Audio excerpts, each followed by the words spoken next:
Hello, everyone, and welcome to the 95th episode of the Atlas Society Asks. My name is Jennifer Anju Grossman. My friends call me Jag. I'm the CEO of the Atlas Society. We're the leading organization introducing young people to the ideas of Ayn Rand in fun, creative ways like animated videos and graphic novels. Today, we are joined by Kenny Zhu. Before I even get into introducing our guest, I want to remind all of you who are watching us, whether you're here with us on Zoom, on Facebook, on Instagram, Twitter, LinkedIn, YouTube, you can use the comment section to type in your questions or comments. We will try to get to as many of them as we can. So Kenny Zhu is the author of An Inconvenient Minority, the attack on Asian American excellence and the fight for meritocracy. He's the leading critic of identity politics and an opponent of race-based admissions at colleges like my alma mater, Harvard. He's the president of Color Us United. He advocates for the simple idea that ordinary Americans want race out of the equation in their personal and professional lives.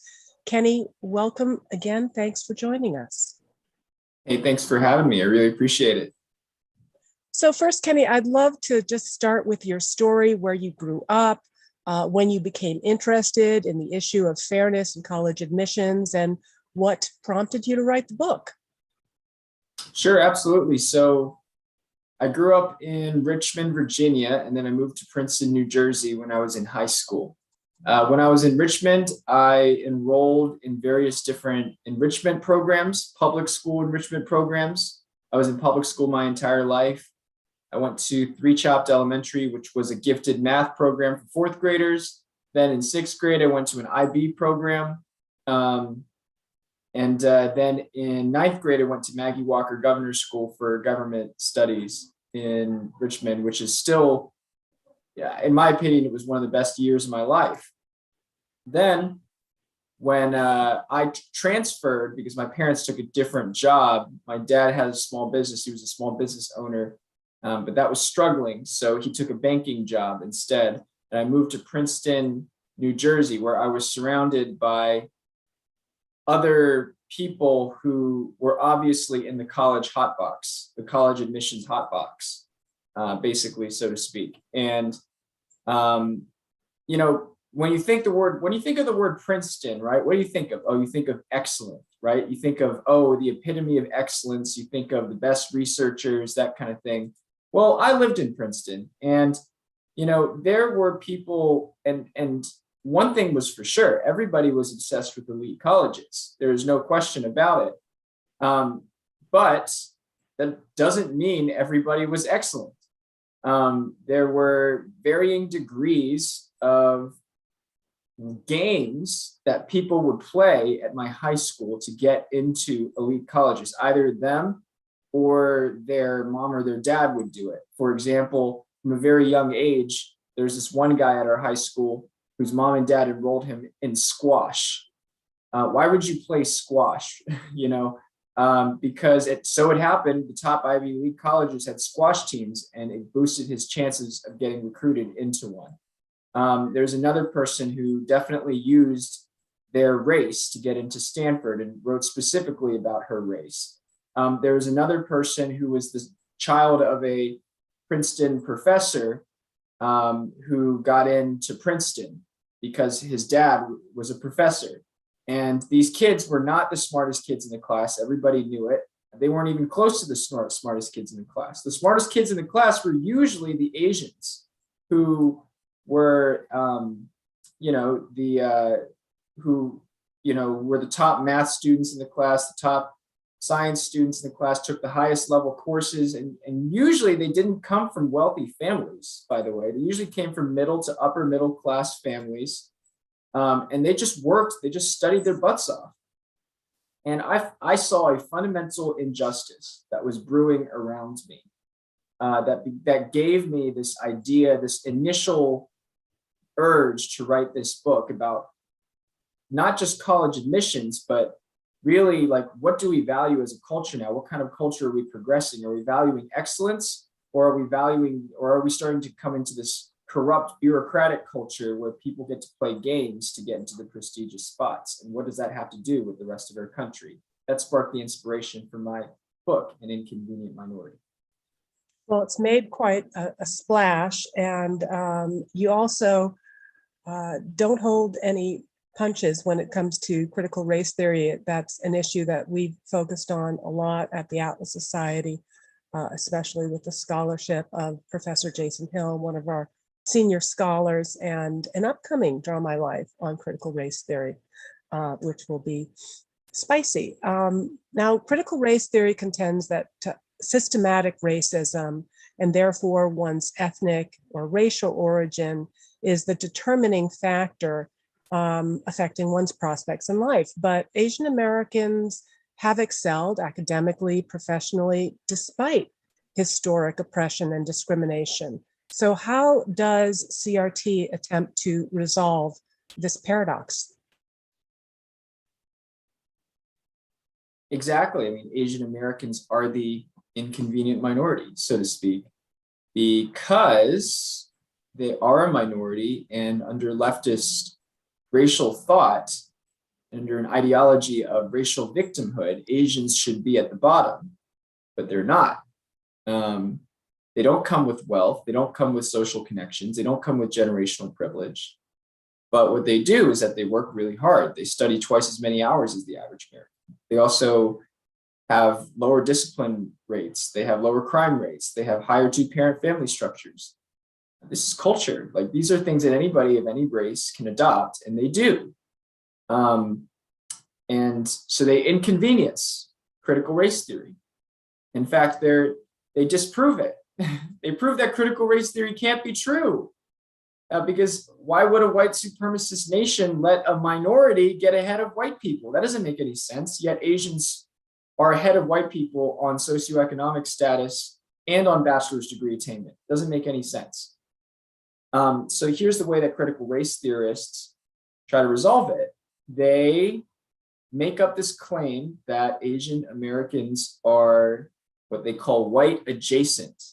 White adjacent. So they make this claim that white people actually do preferentially treat Asians compared to other races. Their Asians are used as a model minority, and Asians suffer from white privilege. This claim is bogus.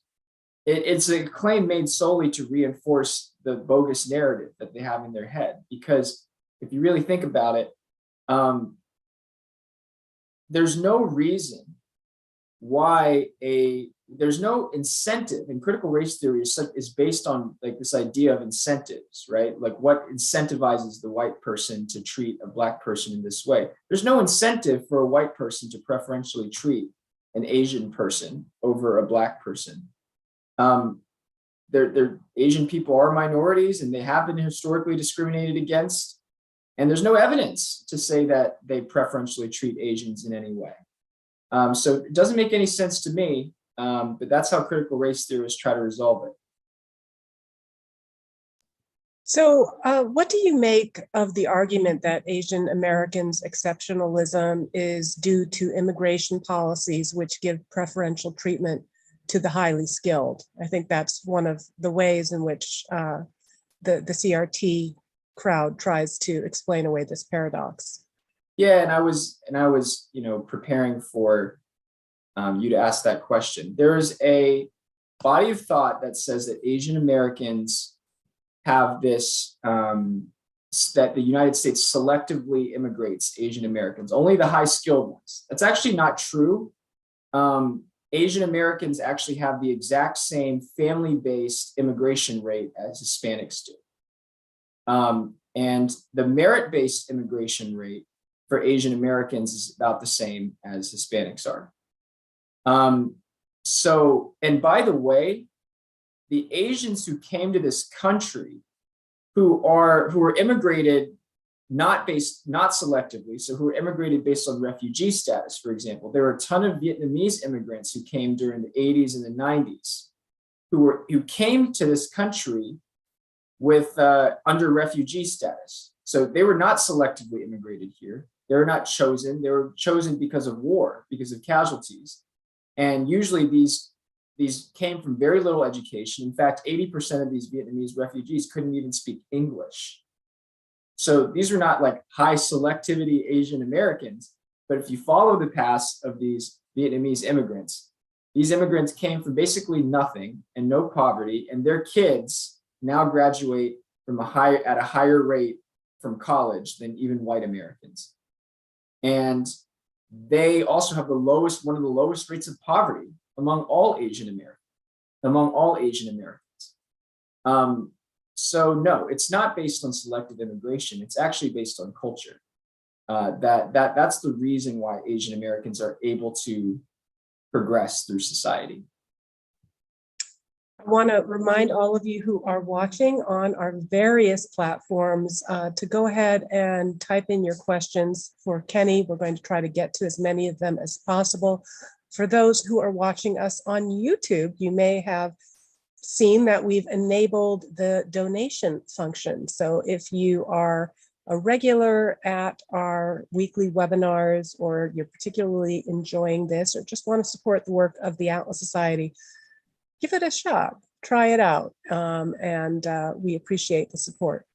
So Kenny, you mentioned also, I mean, a lot of the book does focus on this reverse discrimination happening in academic settings, but you also mentioned that despite their academic and professional successes, Asian Americans are still relatively unrepresented in most sections of the American intelligentsia, including politics and the media. What are some of your thoughts for why that might be?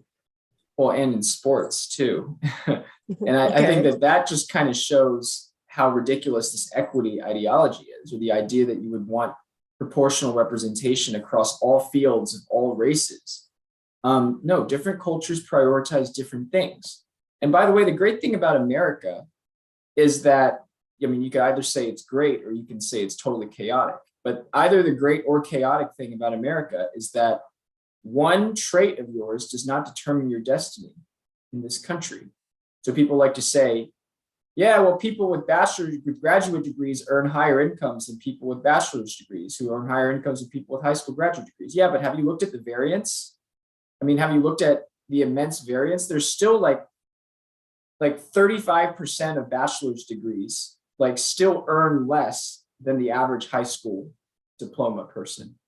So there's a lot of variance in this country. Education does not necessarily determine your success. Asian Americans have chosen to bet on education for their own financial stability and success. And that bet has paid off in an economy in which knowledge and information is valued significantly for Asian Americans. But as I argue in my book, An Inconvenient Minority, we might be reaching a point in our culture where an educational meritocracy is not actually going to be valued moving forward in America, where things like your race, where things like your background, your connections, your family status, where your ability to politically agitate are going to become more important factors towards your own individual social status in the next 20 years than even things like your education or your educational background. And that is something where Asian Americans are really low at. So I do fear, if you ask the question, are Asian Americans, what's the future of Asian Americans? I am fearful for Asian Americans in this country, because if they rely too much on their own education in a culture that is increasingly valuing other things, then their status will deteriorate in American society.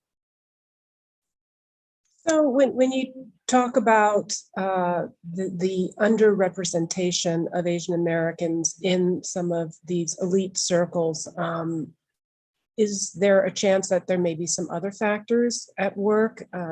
Here at the Atlas Society, we focus a lot on philosophy, on values, and on vices, things like resentment and envy. Is that possibly at play as well in terms of the traditionally elite people that may feel that Asian American excellence is a threat? Definitely. And I think folks at the Atlas Society would probably understand this better than the average American. Elite resentment is real. Resentment against success is real. Resentment against academically high-achieving populations is real. And by the way, is not limited just to Asian Americans. Jews were also resented for their high academic weight as well. Harvard had a quota against Jews too. Now, Jews had better political organization than Asians, and so they were able to agitate their way out of it. Asian Americans are currently agitating their way, hopefully, out of it, and hopefully for the sake of our country. But you have to understand, there is this school in Northern Virginia called Thomas Jefferson High School, which I talk about in the first chapter of my book, where it was the top math and science. It is the top math and science school in the nation. And ranked number one in the nation, Northern Virginia, Fairfax County. The school in 2020 was 73% Asian American. Okay, 73% Asian American. And so, there was then George Floyd got killed. And there were all these ideas about diversity and systemic racism just got flooded out into the discourse. And you know who took advantage of those ideas? School boards. The Fairfax County School Board was composed of a lot of liberals and represented a lot of progressives who were resentful of the fact that Asians were taking their spots, not just from Blacks, but from rich white people as well, from their own kids. And so they created a proposal to dramatically limit the number of Asian Americans at Thomas Jefferson High School. They created a proposal to turn the admissions process into a lottery system. Oh my gosh, So the percentage of Asians went down from 73% to 50% in 1 year. And it's going to continue to go down. Now, something that And that happened because of resentment against Asian excellence. And if Asian Americans aren't educated and aware about this, more of that's going to happen. Now, fortunately, this happened after my book was published. A lawsuit was filed against Thomas Jefferson High School, and the plaintiffs of that lawsuit recently won. And I don't know what direct action is going to be prescribed as a result of that, but I think people are waking up to this. Speaking of legal actions, one of the other cases that you cover in the book is the suit that is against, again, my alma mater. It's a suit that was filed by Students for Fair Admissions. So for our viewers, could you sum up why that case is so important, what it's revealed so far, and where it currently stands in the court system? Students for Fair Admissions versus Harvard is a challenge to Harvard's race-conscious admissions policies that disproportionately discriminate against Asians. So what do I mean by disproportionately discriminate against Asians? At Harvard University, an Asian American has to score 440 points higher on the SAT to have the same chance of admission as a Black person, and 150 points higher to have the same chance of admission as a white person. Asians under completely merit-based admissions would make up about 43% of Harvard University. Instead, they make up, in the years of the suit, they made up less than 20%. That's a 50% discrimination penalty. And so done under an explicitly race-conscious system. People need to know this, and they say, and people will say, oh, well, everybody's equally talented. Everybody, Harvard could fill their entire class with people with perfect SAT scores and perfect grades and everything like that. But that's actually not true. That the premise of that is actually not true. Actually speaking, there is a merit talent differential that Harvard is willing to sacrifice, a pretty significant one, in order to get the racial composition that they want. The percentage of kids in this nation who score above 1,500 on the SAT, do you know the racial demographics of that?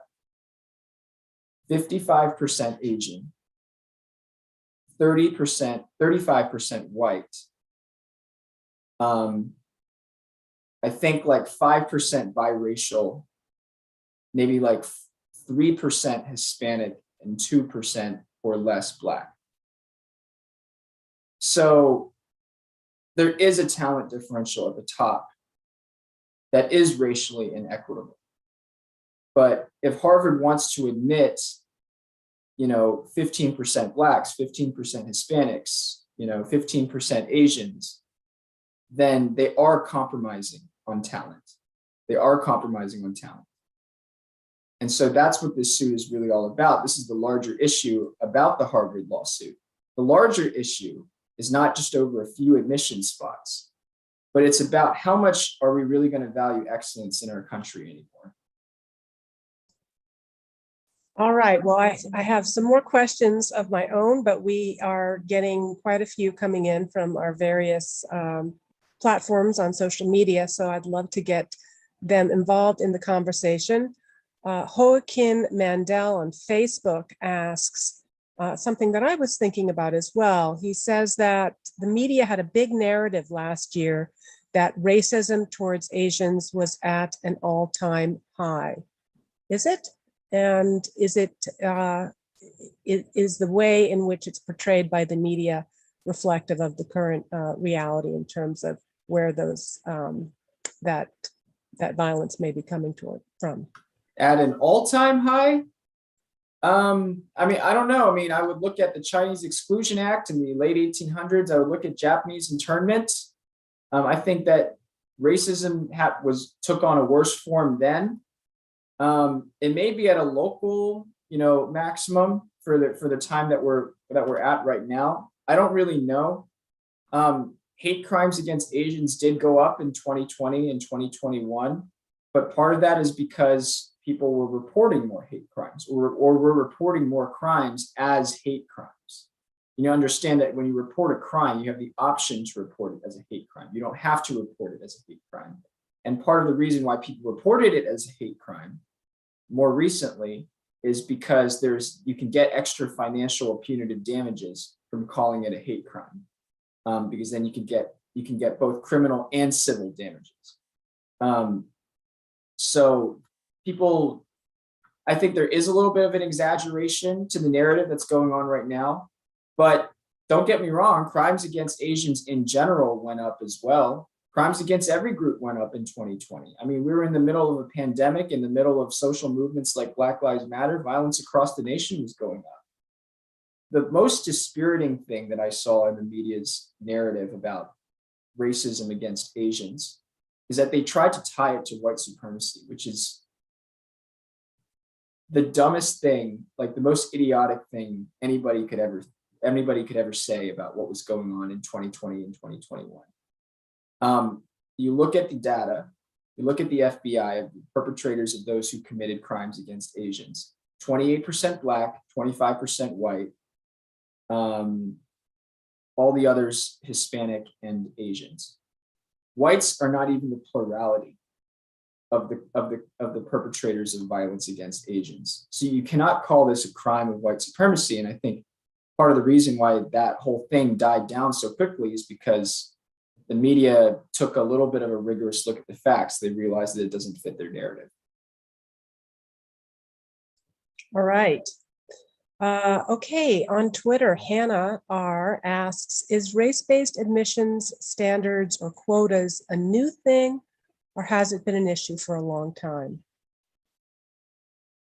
It's been an issue for a long time, Hannah. And I'll just trace briefly for you guys the history of race-based admissions. So colleges and universities have always had a kind of moral guilt about them. They feel responsible for having enough Black people in their college to look good or to comply with the law or something like that. And what they often ignore is the effect that their race-based admissions would actually have on the Black person that they preferentially admit, which in many cases, in the studies that have been conducted on this, continue to reinforce this conclusion.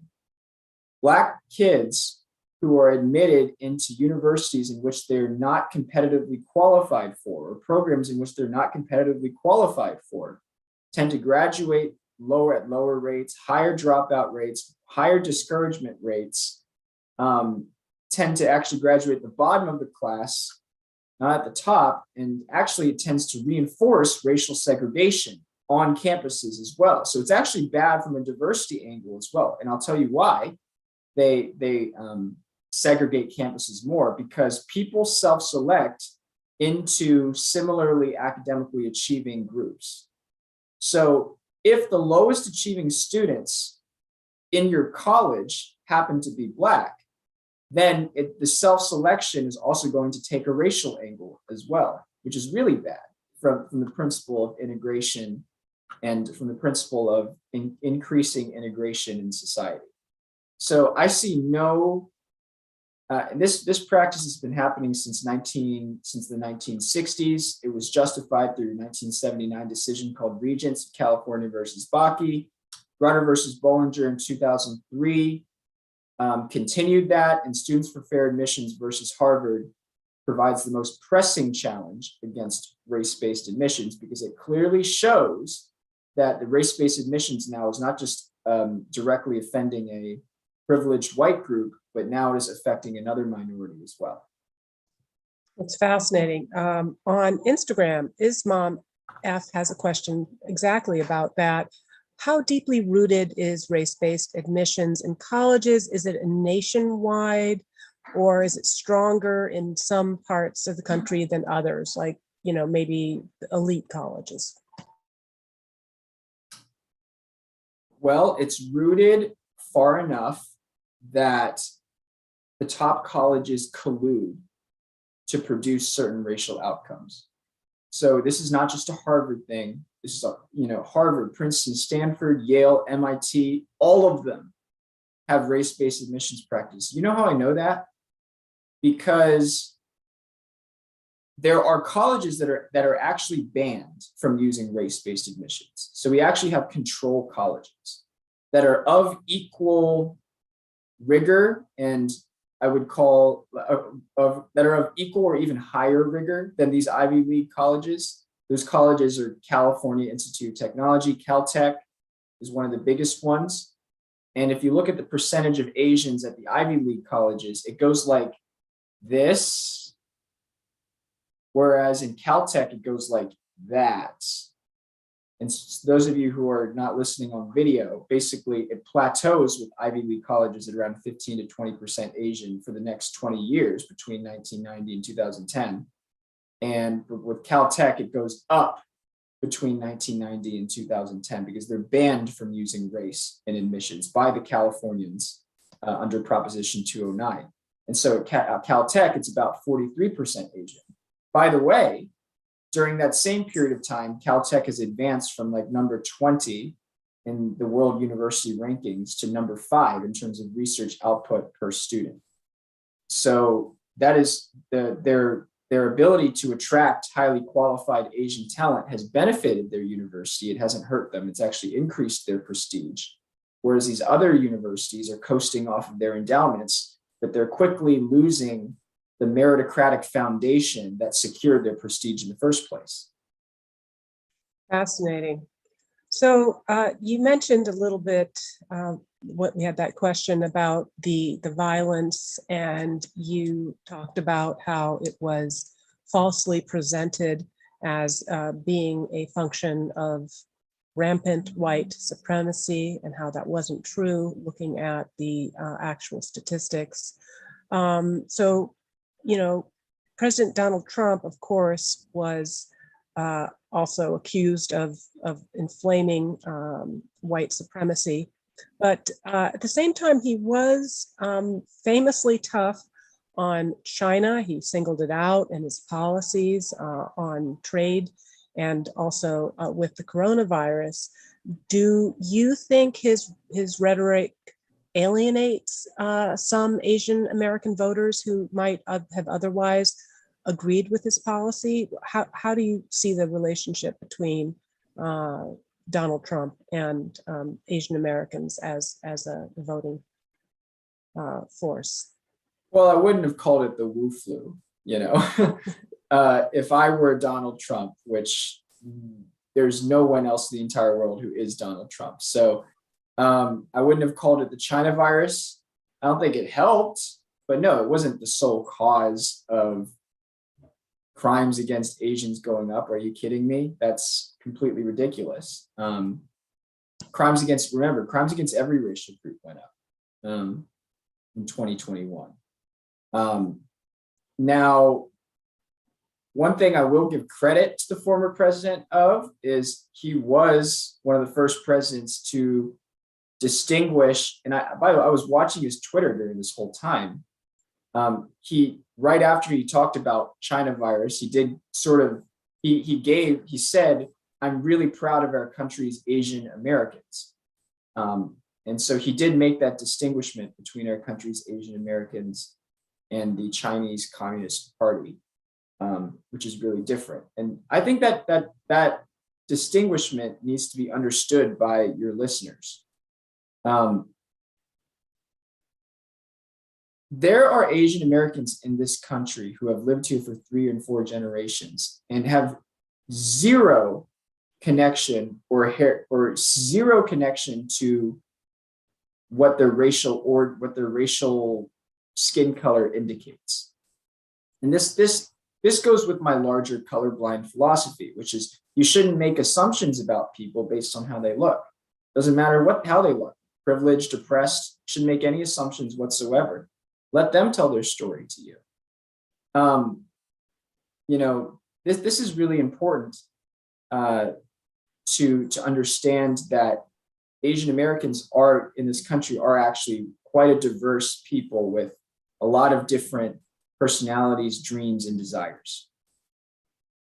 Well, speaking of the relationship between Trump and Asian Americans, I had the chance to check out a few of the rallies, truck rallies, those kinds of things.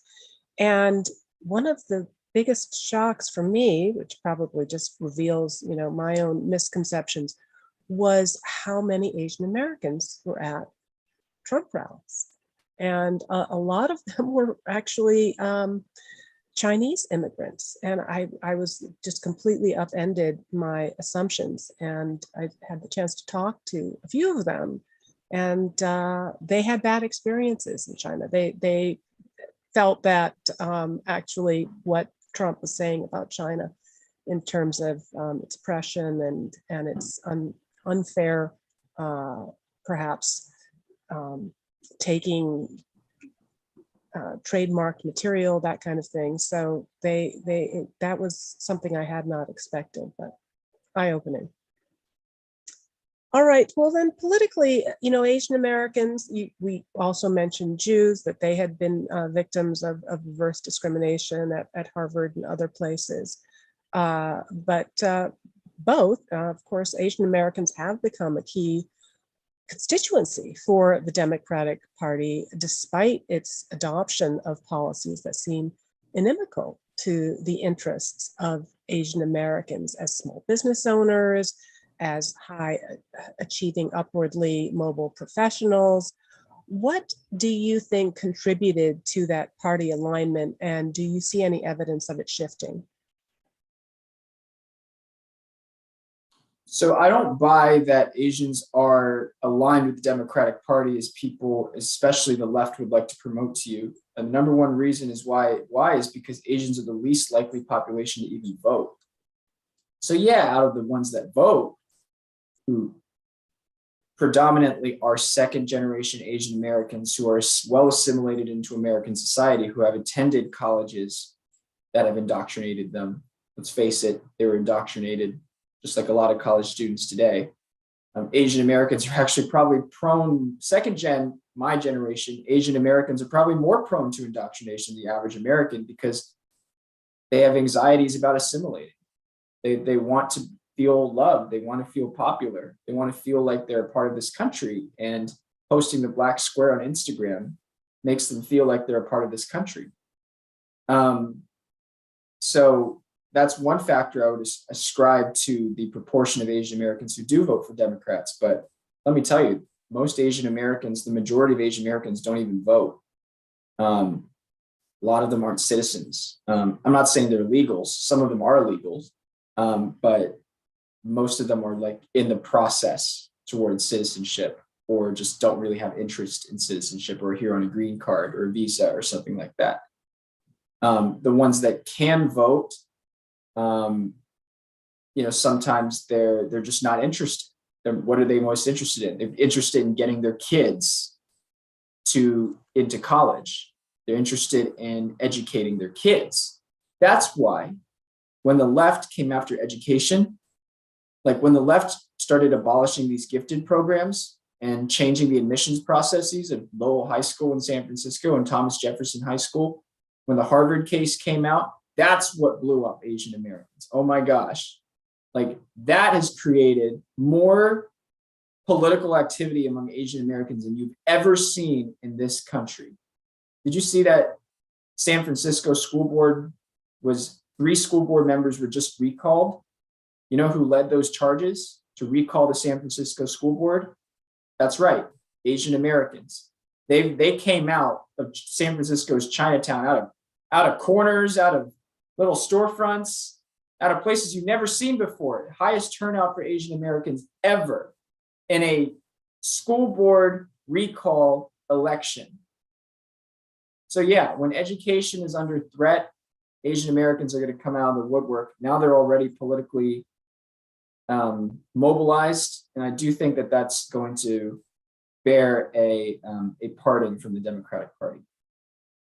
Well, hopefully they will act in their rational self-interest, though I do take your point that, if you are doing everything you can to get into Harvard, to get into Yale, to get into the Ivy League, into these elite universities where the CRT nonsense is just over the top, and you're studying hard and you want to get the good grades and you want to be a part of that elite where you've been underrepresented, I can see where there may also be genuine, belief in this kind of identity politics rubric, but also just a willingness to belong. So, all right, more questions here coming in. Jason on Instagram asks, with the Harvard case and others, why haven't we seen a bigger push for meritocracy? It's a good question. Well, I am leading a push for meritocracy. So you can join me at colorusunited.org, where we fight for a colorblind meritocracy, particularly against the woke attack on meritocracy. We fight corporations like American Express that are trying to impose racial quotas in employment. And CRT in schools is another thing we're fighting for, which is basically teaching people stop being excellent, start playing a victim. Why isn't there a larger movement for meritocracy? I think it's because people in the past, and again, I'm trying to revive the term meritocracy, but people in the past have confused meritocracy with the kind of extremely harsh view of the world in which your value is dependent upon what you bring to society. Look, I'm a Christian, so I don't think your value is dependent upon what you bring to society. And that enables me actually to stand on my own 2 feet and to say, yeah, I think people should be treated on the basis of merit, because that's what makes it for the most productive society. That's what makes for a better for society for everybody. But no, I don't believe that your value is determined by what you bring to society in a metaphysical sense or in a spiritual sense. So I think once we get rid of that conception of meritocracy, I think more people are going to come and align themselves with these principles. And Jason, I might also add, from an objectivist perspective, that our culture, our intellectual class, is still very much in the grips of altruism, of this self-sacrificing moral ideal, where we feel that those who are in need, those who are broken, those who can show some kind of disability, deserve more attention than those who are bringing the most, who are providing value to society, who are excellent. So I do also believe that in addition to the activism, in addition to these examples, we do need to return to a culture of excellence, and reject this idea that that need is a claim on ability, if we're really going to see a true return to celebrating and honoring the best, and the finest, and the most talented and the most productive among us. So more questions here. Saria SMD on Twitter asks, what is the response to leftists saying that meritocracy denies the lower scoring the chance to succeed like others? So I guess it would be the left, maybe the attack on testing, on scoring altogether. Yeah, well, I don't know. So I don't know the commenter's intentions with or like where she's coming from with the question, but I'm going to interpret it as follows. Basically, people who score lower might still have other valuable characteristics that should be factored in the admissions process from a merit-based perspective. I agree with that. I mean, I totally agree with that. I don't think that you necessarily should evaluate things just based on standardized test scores. Although I actually give a counterexample in my book. The specialized high schools in New York admit people solely on the basis of standardized test scores. Like actually, what they do is that they take it's a very simple system. There's no mediator whatsoever.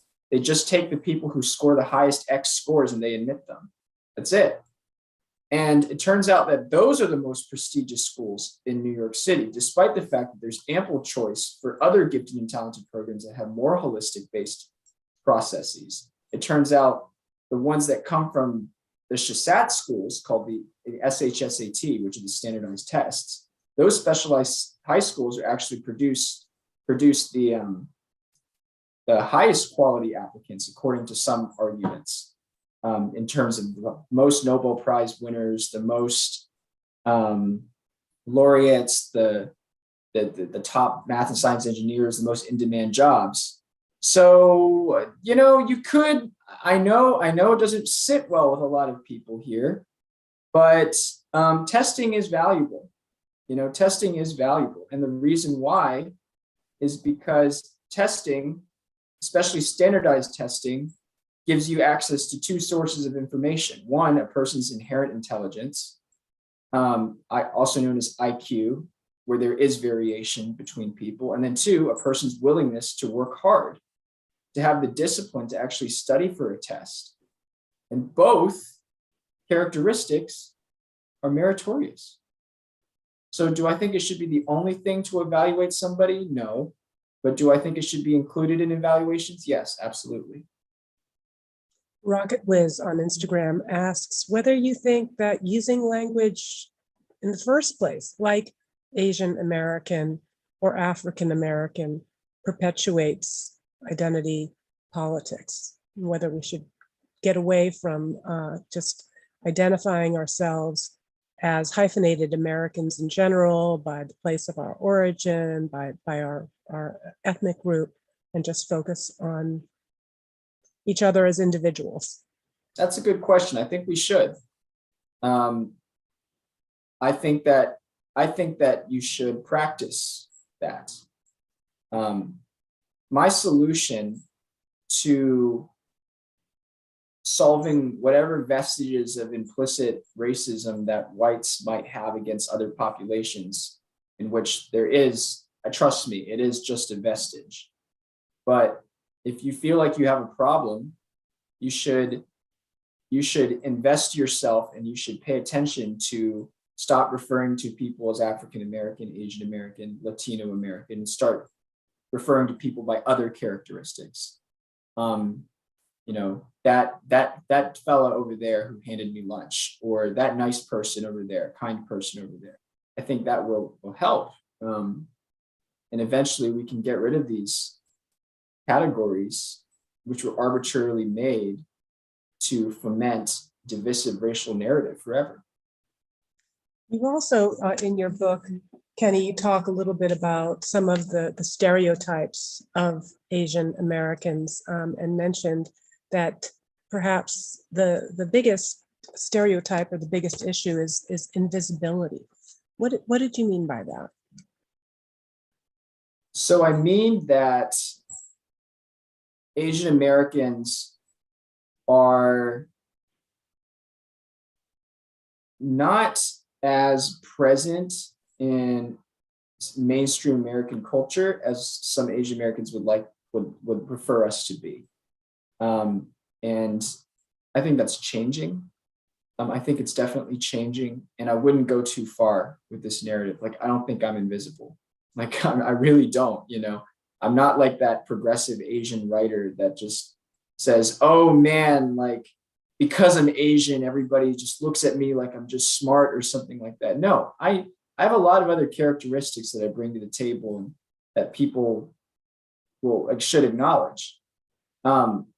That being said, I recognize the fact that Asian Americans, we lack a cultural matrix, a fully developed cultural matrix, the way other groups, including African Americans, have been able to develop in this country at a far more substantial rate. And part of that is just because we lack history in this country.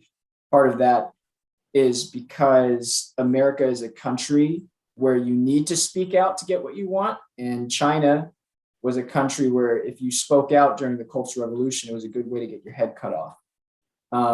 So Asian Americans do have to relearn some of these cultural principles of political organizing, of grassroots organizing, of speaking out, of not being afraid to share your opinion, so that they can continue to make a mark on society the way that they want to see themselves in society. So Kenny, you mentioned your work at Color Us United. Tell us a little bit about the organization, how it started, what it does, and how people can get involved. Absolutely. So Color Us United was started in 2021 to fight the divisive racial ideologies that are propagated by organizations like Black Lives Matter. We all want to solve the diversity problem. There's no question. America has issues that stem from race and diversity, but embracing racially based ideologies is not the way to resolve that. And as soon as we solve Black Lives Matter and stop Asian hate, get billions of dollars in government and corporate funding, we realize there needs to be a counterweight to them, with better accounting standards. And that is Color Us United. We are that response. And we also want to make it easier for people to actually have opinions on these kinds of things without being branded or racist. So as such, you know, corporations that conduct these mandatory diversity trainings that are so censorious and that censure people, or nonprofits that are asking people to repent for racism, like the Salvation Army did last year. We fight those as well. We organize them. We organized 17,000 Salvation Army donors last year. We lowered their fundraising by a substantial amount, and we won. We forced them to rescind their anti-racism document, accusing their members of being racist solely for existing while white, you know. And ultimately, we want to, you know, empower the person. We want to let corporations know, hey, it's not just the progressive Black Lives Matter types that have a voice in this discourse. Now listen to the ordinary American. And that's Color Us United. So colorusunited.org, sign up, get involved with our initiatives.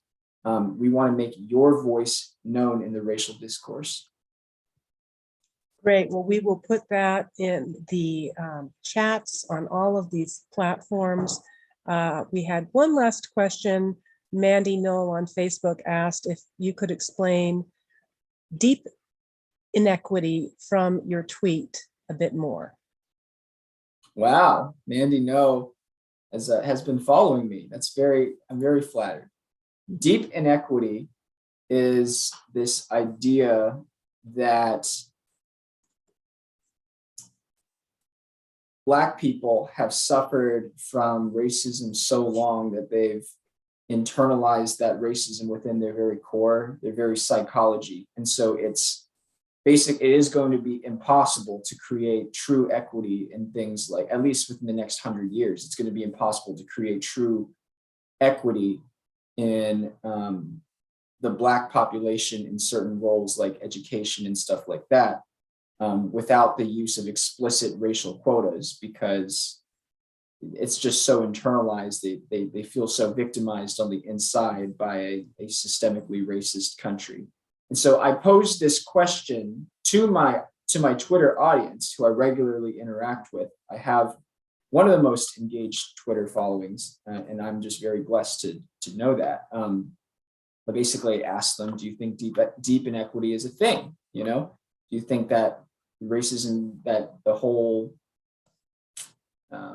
spread of generational racism gets so internalized in a person that it's going to be really, really hard to dig out of?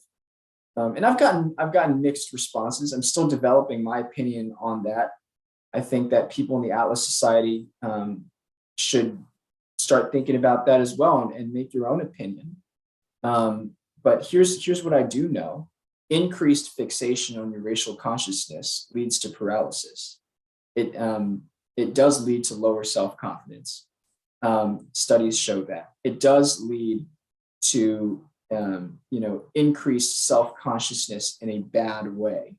It does lead to more inaction. And it does lead to an overall more negative view of American society that prevents the kind of optimistic can-do nature that produces generations of entrepreneurs, businessmen, and people who can be productive in society and can ultimately provide wealth, and not only to their country, but to themselves as well.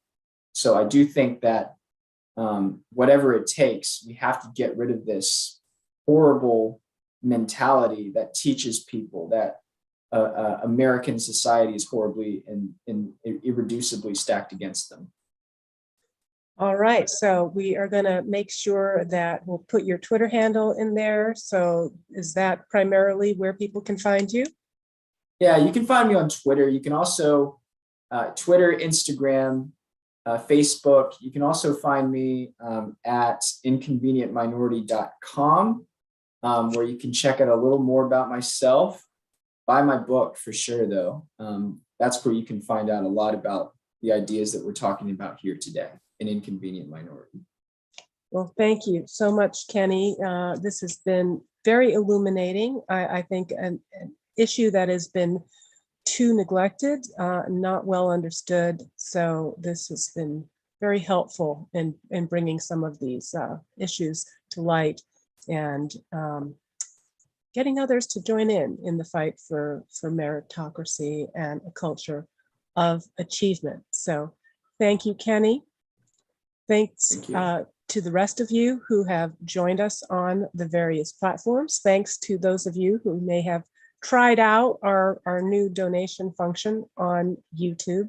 And of course, you can always go to the Atlas Society to support our work and to sign up for our newsletter so that you will always get notices of the many, many Clubhouse chats, our live webinars, our seminars, and other programs that we have for students and for a general audience. So go to the Atlas Society to sign up for that.